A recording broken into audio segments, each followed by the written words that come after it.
की बारिश। शहर की कच्ची बस्ती में एक गरीब मजदूर कालू रहा करता था। कालू के घर में उसकी पत्नी जानकी थी। जानकी लोगों के घरों में झाड़ू पोछा करके कुछ पैसे कमा लेती थी और वहीं कालू किसी तरह मेहनत मजदूरी करके 2 वक्त की रोटी का जुगाड़ कर लेता था। कुछ दिनों से हो रही बारिश के कारण कालू की मजदूरी बंद हो गई थी। अरे जानकी, इस बार तो बरसात ने हद ही कर दी, रुकने का नाम ही नहीं ले रही। कुछ समझ में नहीं आ रहा, अगर इसी तरह काम पर नहीं गया तो 2 वक्त की रोटी का जुगाड़ कैसे होगा। अरे तुम चिंता क्यों करते हो, बारिश का क्या है, 1 आध दिन में रुक जाएगी और उसके बाद में फिर से काम शुरू हो जाएगा। अरे 3 दिन तो हो गए, बरसात तो रुक ही नहीं रही है और आगे भी रुकने के कोई आसार नहीं दिख रहे। तो क्या हुआ, तुम्हारा काम बंद हुआ है ना? मैं तो अभी भी लोगों के घर झाड़ू पोछा करने जाती ही हूँ। मेरे पगार से कुछ दिन तो निकल ही जाएंगे। अरे घर का खर्चा तो हम किसी तरह चला लेंगे जानकी, लेकिन ये जो छत टपक रही है इसका क्या करेंगे? ये बात तो आपकी सही है। हमारी झोपड़ी अब काफी पुरानी हो चुकी है और इसके छप्पर में भी कई सारे छेद हो गए हैं। रात भर पानी टपकता रहता है। अरे मैं भी इसी बात से बहुत परेशान रहता हूँ।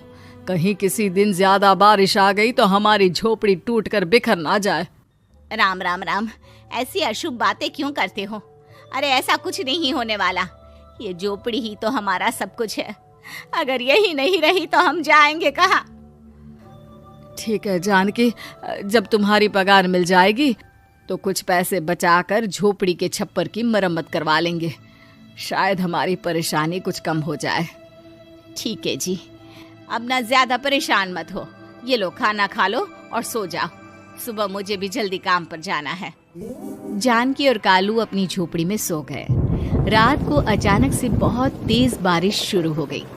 धीरे धीरे बारिश का पानी कालू की बस्ती में भरने लगा। पानी भरते भरते झोपड़ी के बाहर तक पहुंच गया था। सुबह के वक्त जब कालू और जानकी सोकर उठे, हे भगवान, ये क्या हो गया? बारिश का पानी तो हमारे घरों तक पहुंच चुका है। अब मैं काम पर कैसे जाऊंगी? रहने दो जानकी, तुम आज काम पर मत जाओ। ऐसे पानी से निकल कर जाओगी और बीमार पड़ गई तो लेने के देने पड़ जाएंगे। लेकिन अगर नहीं गई तो मालकिन लोग नाराज हो जाएंगे। आप जानते हैं ना, बड़ी मुश्किल से 1 दिन की छुट्टी भी नहीं देती है। अरे लेकिन जानकी, झोपड़ी के बाहर तो पूरी बस्ती में पानी भरा है, तुम जाओगी कैसे? जानकी जैसे तैसे करके काम पर चली जाती है, लेकिन अगले दिन फिर से बहुत ज्यादा बारिश होती है और बस्ती में ज्यादा पानी भर जाता है। आज तो मैं तुम्हें किसी भी तरह काम पर नहीं जाने दूंगा। अरे अगर तुम्हें कुछ हो गया तो क्या होगा? ठीक है, तुम ठीक ही कहते हो। आज नहीं जाती। अगर मालकिन नाराज हो गई तो मना लूंगी किसी तरह। अरे मनाने वाली क्या बात है? जब तुम बताओगी कि हमारी झोपड़ी में पानी भर गया है तो वो खुद ही समझ जाएंगे ना। अगले 2 दिन तक तेज बारिश होने की वजह से जानकी, कालू और आसपास की बस्ती में रहने वाले सभी लोगों के घरों में पानी भर जाता है, जिसकी वजह से जानकी काम पर नहीं जा पाती। और 3 दिन के बाद जैसे ही जानकी काम पर पहुंचती है, कहाँ थी तुम? पिछले 3 दिनों से काम पर क्यों नहीं आई? मेम साहब, क्या बताऊं, इतनी ज्यादा बारिश हो रही थी, हमारी पूरी बस्ती में पानी भर गया है और उससे भी ज्यादा तो मेरी झोपड़ी के अंदर पानी भर गया। आप ही बताइए कैसे आती मैं? इसका मतलब ये हुआ कि बारिश होगी तो तुम काम पर नहीं आओगी?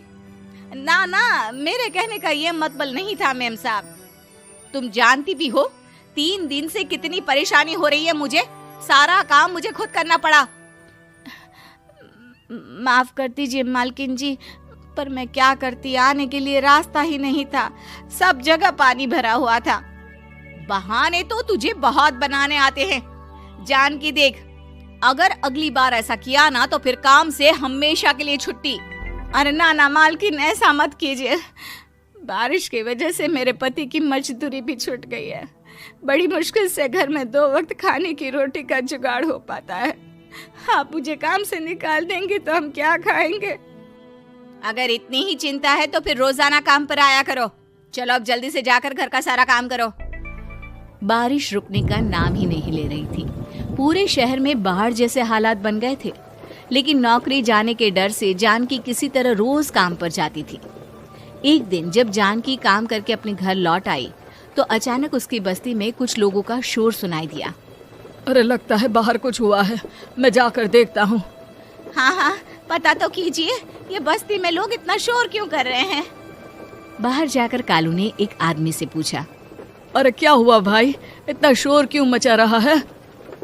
अरे क्या बताए भैया, अपनी बस्ती के बाहर एक पुल टूट गया है और वहाँ पर एक कार फंसी है। थोड़ी देर में अगर किसी ने नहीं बचाया ना तो वो कार पानी में बह जाएगी। ये क्या कह रहे हो भैया, कार के अंदर कोई है क्या? हाँ, कोई औरत बैठी है, अकेली है, बहुत रो रही है बेचारी, मदद के लिए बुला रही है। अरे तो हमें जाकर उनकी मदद करनी चाहिए ना। अरे लेकिन इसमें बहुत खतरा है, हमें अपने आप को बचाना चाहिए, पानी कभी भी हमारी बस्ती की तरफ आ सकता है। अरे तुम्हें नहीं चलना तो मत चलो, लेकिन मैं तो जाकर उस औरत की मदद जरूर करूंगा। कालू उस जगह पर पहुंचता है जहां वो औरत कार में फंसी हुई थी। वहां पर पानी का बहाव बहुत तेज था और सारा पानी कालू की बस्ती की तरफ ही आ रहा था। कालू ने एक बड़ी सी रस्सी को पेड़ से बांध दिया और दूसरे सिरे को कार की तरफ फेंक दिया और उस औरत को रस्सी के सहारे बाहर आने के लिए कहा। तभी वहां जानकी भी दौड़ती हुई आई। अरे ये तो मेरी मालकिन है, जिनके यहाँ मैं काम करने जाती हूँ। अरे मैडम जी, आप डरिएगा मत, आपको कुछ नहीं होगा। आपकी गाड़ी को भी मैंने रस्सी से बांध दिया है। थोड़ी देर में पानी का बहाव कम हो जाएगा, फिर हम आपकी कार को भी बाहर निकाल लेंगे। क्या तुम जानकी के पति हो? हाँ, जानकी मेरी ही पत्नी है, आपके यहाँ काम करती है ना। लेकिन मेम साहब, आप यहाँ पानी में कैसे फंस गई? अब क्या बताऊं, मैं अपनी सहेलियों के साथ पिकनिक पर गई थी, वहीं से लौट रही थी। अचानक पानी का बहाव तेज हो गया और मेरी गाड़ी फंस गई। अरे कोई बात नहीं मालकिन, अब ना आप बिल्कुल सुरक्षित हैं। मैं तो बहुत बुरी तरह डर गई थी, कब से मदद के लिए चिल्ला रही थी, लेकिन कोई मेरी मदद के लिए नहीं आया। भला हो तुम्हारा पति का जिसने मेरी जान बचा ली। लेकिन जानकी, मैंने तुम्हारे साथ बहुत गलत व्यवहार किया। इतने खराब मौसम और बाढ़ में भी तुम्हें काम पर आने के लिए कहा, नौकरी से निकालने की धमकी भी दी, और तुमने मेरी जान बचाई। मुझे माफ कर दो। अरे कोई बात नहीं मालकिन, आपकी जान बचाना तो हमारा धर्म था। देखो जानकी, तुम्हारी झोपड़ी में जो भी नुकसान हुआ है उसके लिए मैं तुम्हें पैसे दूंगी।